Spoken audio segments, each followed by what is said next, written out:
Credit card debt in the US has reached an all-time high, and in today's video, I'm going to show you how to pay off your credit card debt fast. I'll share 5 effective strategies, but before we dive in, there's something important I want to show you. You already know that credit card debt is harmful, it's toxic, and it's a huge drain on your finances. But I want you to see the actual numbers for yourself. For this, you can use any credit calculator, but the one I'll be using today is for Bankrate. And according to the US Census Bureau, the average household carries about $8,000 in credit card debt, with the average credit card interest rate hovering around 23%. That mostly translates to a minimum monthly payment of about $240. Now, here's the staggering part. If you stick to just making the minimum payments, it will take you 4.5 years to pay off that debt, and you'll end up paying $4,876 in interest rate alone. That's 60% of your original debt amount. That's outrageous. This is what I wanted you to see, and now if you find yourself in credit card debt, here are 5 options available to you. That's credit card balance transfer, cashing out and borrowing against your retirement account, debt consolidation, a home equity line of credit, and as a last resort, a bankruptcy. And we'll explore the pros and cons of each option in detail. Let's start with the credit card balance transfer.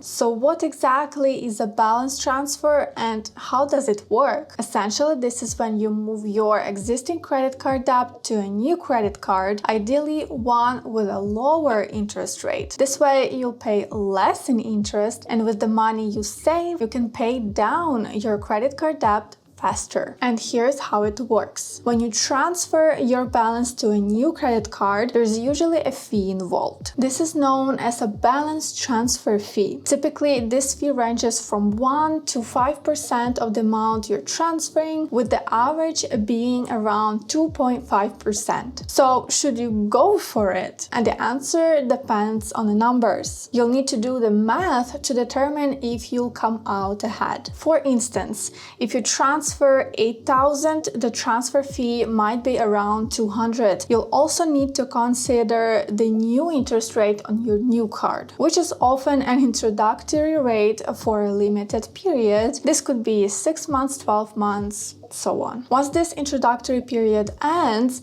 the interest rate will increase, so it's crucial to read the terms carefully. Now here's something important. If you have good to excellent credit, you might qualify for an introductory rate of 0%, which could save you just a lot of interest. However, if your credit score is only fair to poor, the rate you're offered could be 10, 15% or even higher, and that's why it's essential to crunch the numbers to see if this option makes financial sense to you. Even a 12% rate might be better than what you're currently paying on your credit card, so it all depends on your individual situation. Speaking on credit scores, here a quick breakdown of what's considered excellent, good, fair, and bad. A score of 740 to 850 is excellent, 670 to 739 is good, 580 to 669 is fair, and 300 to 579 is considered poor. But there are some limitations to keep in mind, and here are 3 of them. First, most credit cards won't allow you to transfer a balance to another card from the same issuer. For example, if you have a Visa credit card, you typically can't transfer the balance to another Visa card. Second, there may be limits on how much you can transfer, so you might not be able to move your entire balance. Third, if your credit score is low, your application might be denied. So if you're considering this option, it's essential to shop around and compare the following factors: the transfer fee, the introductory interest rate, how long that rate lasts, the regular interest rate after the introductory period, annual fees, and any perks like cashback or rewards points. Finally, let's talk about how a credit card balance affects your credit score. score. Transferring a balance won't harm your credit score, but applying for a new credit card will. That's because a hard inquiry will be made which stays on your credit report for 2 years, but if this helps you pay off your debt faster, it can ultimately improve your credit score. Now let's explore another option, cashing out your retirement account to pay off your credit card debt. This could involve accounts like your 401k, 403b, or IRA. The main advantage here is that by using the money from your retirement savings, you can eliminate your credit card debt and reduce the amount of interest you're paying, potentially saving a significant sum. Additionally, taking money out of your retirement account won't negatively affect your credit score. In fact, paying off your credit cards could even improve it. However, it's crucial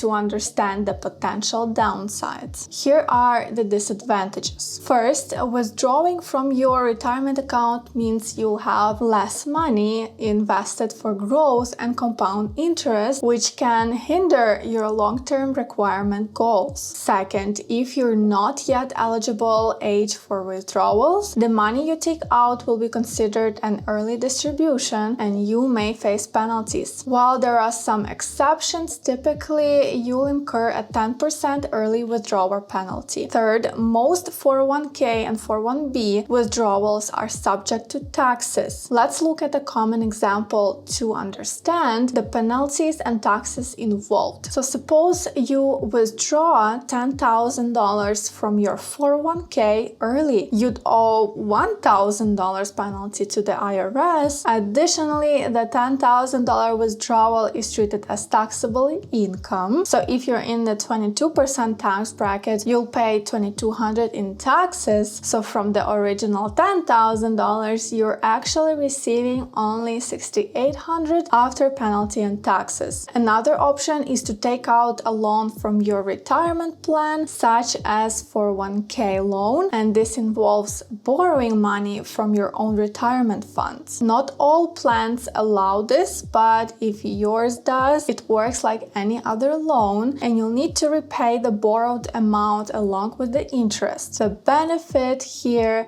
is that the interest you pay goes back into your retirement account, which is a plus. Now let's explore another option called debt consolidation loan. Essentially, this is a type of personal loan and it's called debt consolidation because it allows you to combine multiple credit card debts into one single personal loan. With a debt consolidation loan, you'll repay the principal and interest through equal installment payments, similar to how you would pay off a mortgage or auto loan. While there are some variations, this is the general approach. You can obtain a debt consolidation loan from a bank, credit union, or online lender. The key is to secure an interest rate that's lower than what you're currently paying on your credit cards, so it's crucial to know your existing credit card interest rates. Now you might be wondering, what are the typical interest rates for debt consolidation loans? And the answer depends on your credit score. If you have excellent credit score, you can expect an interest rate around 11%. For good credit score, it's roughly 15%. Fair credit might see around 22%, and for poor credit, the rate could be around 25%. I realize these rates might seem high, but they could still be better than the interest rates on your credit cards. Now let's go over the pros and cons of debt consolidation loans, starting with the benefits. 1. You could secure a lower interest rate compared to your credit cards. 2. With the money you save, you can pay down your debt faster. 3. Reducing your debt could lead to an improved credit score. 4. Managing one monthly payment is more convenient than juggling multiple creditors. Now, let's look at the cons. 1. Applying for a debt consolidation loan usually involves a hard credit inquiry, which can temporarily lower your credit score. 2. You might not qualify if your credit score isn't strong enough. 3. The interest rate offered may be comparable to or even worse than your current credit card rates. Finally, here are some important tips for getting the best deal on debt consolidation loan.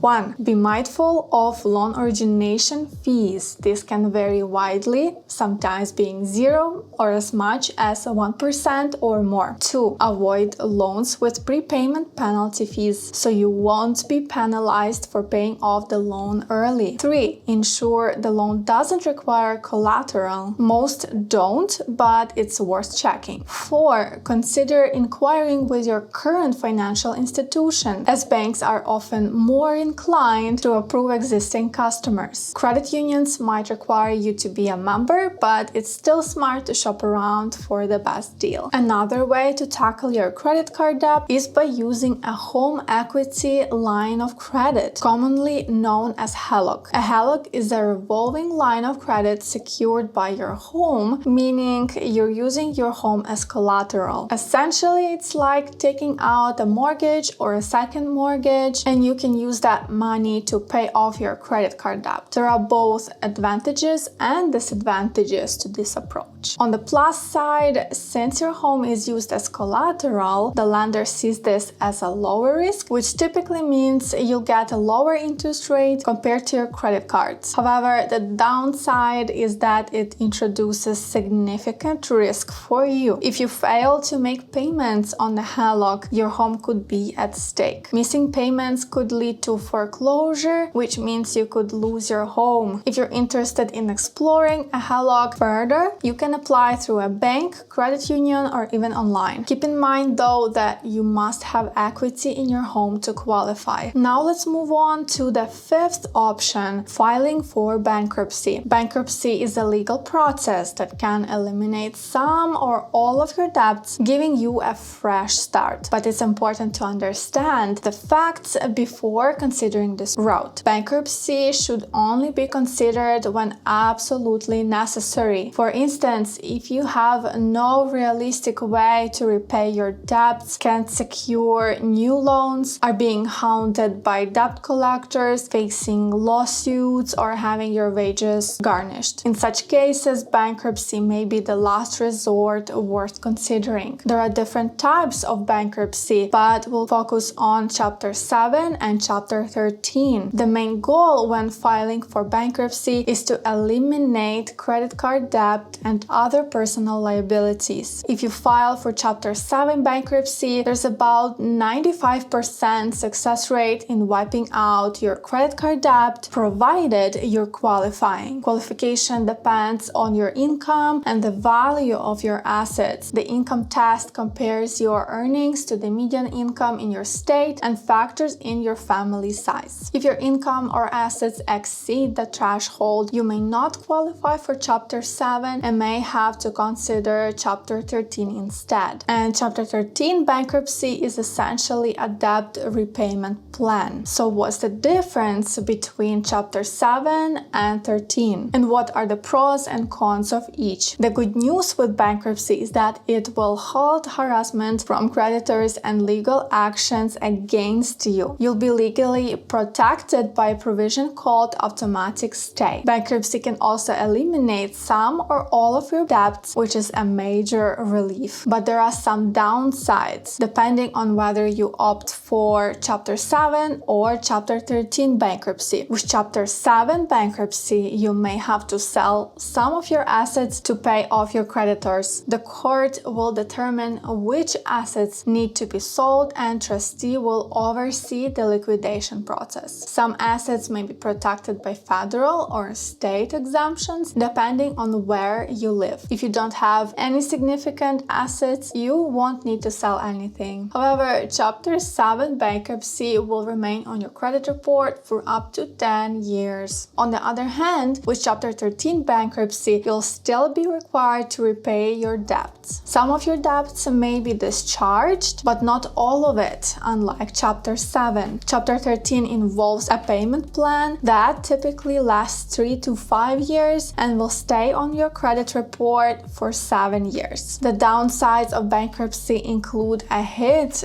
to your credit score, the potential loss of assets, public disclosure of your bankruptcy, the cost, which could be a few $1,000s, and the length of the process. Chapter 7 usually takes a few months, while Chapter 13 can stretch stretch over several years. In today's video, I've covered 5 strategies to help you tackle your debt. While these aren't the only options available, they are commonly used and have proven successful for many people. I hope this information helps guide you toward the best solution for your situation. I encourage you to do your own research and take the next steps to get the information you need. Thank you for watching. If you want more helpful financial tips, make sure to hit that like button, subscribe for more tips, and leave a comment. See you in the next one.